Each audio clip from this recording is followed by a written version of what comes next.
que damos a Deus não pode ser a repetição de alguma palavra que alguém disse. Tem gente que pega até o jeito de falar, a dançazinha da voz da pessoa e fica repetindo. Se ele é um estrangeiro, oh, eu te louvo, Senhor, Senhor, e por aí afora. Não podemos ser assim.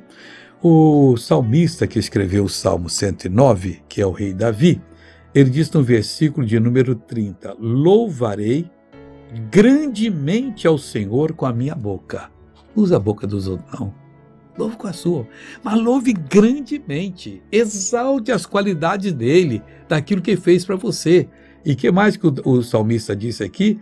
Louva-lo-ei entre a multidão. Entra no meio da multidão, ninguém lhe conhece, ali Deus, e pá, e vai passando pela multidão, vai louvando a Deus, você vai deixando um rastro de louvor, as pessoas começam a se inflamar também no louvor a Deus, daqui a pouquinho Deus está derramando poder de bênção, cura, libertação e tudo que é bom.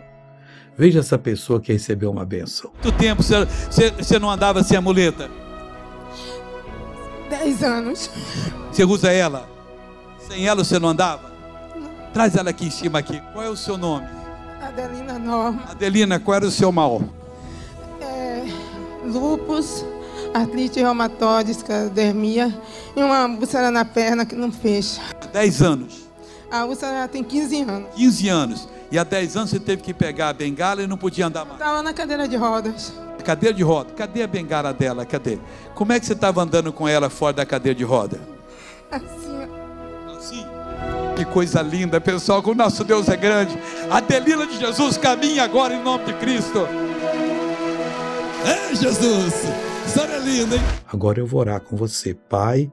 Eu uno a minha fé com a fé dessa pessoa, proíbo o diabo tocar nela e declaro-a liberta em nome de Jesus Cristo. E você diz amém. Deus te abençoe muito.